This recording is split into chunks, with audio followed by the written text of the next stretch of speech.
Hello there, and thank you for choosing LG's CreateBoard as the interactive display board for your classroom. My name is Kate Petty, and I'm LG's CreateBoard specialist and trainer. And today we're going to be taking a look at the first 5 settings we would suggest you make as you begin using your board. So let's take a look. All right, so here we are at the CreateBoard. And the first thing we're going to want to do is sign into the CreateBoard itself. This is going to allow you to be able to access your cloud files from your Google Drive or your OneNote Drive, and then also be able to send files to both of either or both of those drives. So what you're going to do, you'll see I'm actually already signed into our LG Academy right here in the middle next to the clock. To add an account, or if it says to sign in right here for you, you're just going to tap that, and you'll see that I've already been signed in. I could add another account if I wanted to. I could add a OneNote account, or I could add another Gmail account, and then I'd have options as to which account I would be saving or pulling from. But I'm just going to add account, and you're going to choose your Google Drive or your OneDrive account. You're going to bring it over and sign in, and you'll have access to those 2 accounts or whichever accounts you've put in. The other settings we would suggest you take a look at are in the settings menu itself. And you can access the settings menu by going to the waffle and going down to settings. And this is going to put you into the board settings. And these settings are really, if you've been using Google for a while, you kind of look familiar to you. These are all the settings that you would normally see on most Google accounts. So today we're going to take a look at a couple of display settings. The first one being the display size and text. So you may choose to actually take the display size and make either everything smaller or bigger. If you're not very happy with, maybe it's the display is too small, the text is a little too small for you, you can maximize it. So I could go to the plus sign and maximize everything. It'll think about things for a minute and then make things bigger. Or you can go down and make it smaller again if you want to fit more things onto your board. So that's the first thing I would take a look at. The next thing I would take a look at is going to be under security. And this is where I'll be able to change the lock code on my screen. So you'll see device security, screen lock. There are times you're going to want to lock your board. For instance, if you're going to recess or to lunch and you just want to lock your board very, very quickly and then unlock it and be able to use it right away rather than just shutting it all down. So there are going to be times when you've put the screen lock in and you're going to want to change it. So go ahead and create a screen lock for it now. Put in a code that's easy for you, but not too easy, obviously. And then any time that you're going to need to change your code, maybe one of your students saw you enter it one time or another, or you just want to just create a good habit of creating new lock codes, you're always just going to go to security, device security here, and then screen lock. All right, let's take a look at some of the other features we have. On the system features, so we'll go down to system.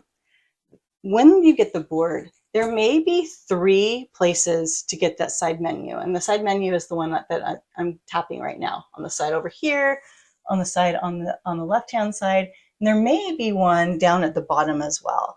We would suggest you remove the one at the bottom. It can sometimes get in the way.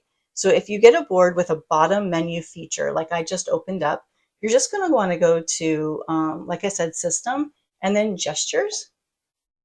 And then you will go to system navigation and just change your system navigation to traditional navigation. And that will give you the two sidebars and pretty traditional navigation in general. All right, so we've gone through 4 of them. We're going to go through one more setting, and that is for your CreateBoard power. Now, right now, your CreateBoard, if you go to settings and then go back up to display, and then I'm going to go to screen timeout. This one's pretty crucial. It may be set where basically what it's asking you is, if you haven't been using the board for a while, how long do you want it before it goes to sleep? You really don't want it to go to sleep. You want to just keep the board active and open all day. So my strong suggestion is to make sure that on display, screen timeout, you've got it set at never. And that way, the only time the screen will go off is when you choose to turn it off at the end of the day or when you're finished using it for the day. So those are our 5 settings: signing into your Google and or Microsoft account on the home page, going to display and changing the settings from the smaller setting or the smaller display or the bigger display, whichever one you prefer. While you're in settings, you can hit up this display screen timeout and make sure that you go to never.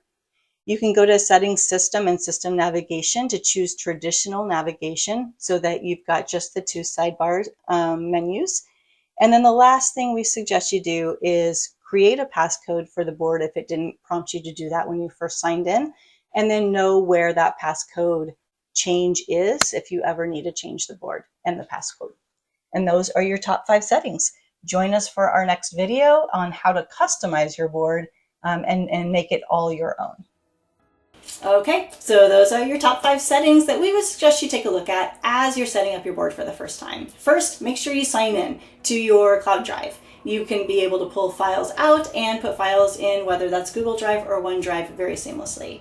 Second, go to display in settings and decide if you want the board display to be at its maximum size or maybe a smaller size. It's kind of a preference. You decide what looks best for you and what's most optimal for your classroom. While you're in display settings, please make sure that you set the sleep setting to never. You never want it to turn off during the middle of the day when you might have something that you want to do on the board later on going on. So having it set at never means that you'll only be turning it off when you manually do that with the button. Next up, you want to go into the navigation button in the systems, and you want to make sure that navigation button is on traditional. That's just going to be the best way for your user experience as you're getting familiar with the board. Just keep that on traditional and everything I think will make sense and be pretty intuitive. The last thing is you do want to know where that screen lock code can be created and changed in the security part of your settings. So if you didn't already create a code, go ahead and do so. Then you can lock your screen anytime you want to. And then you also can always go and change your code whenever you need to. So those are your top 5 settings. Thanks for joining us. We'll see you on the next video.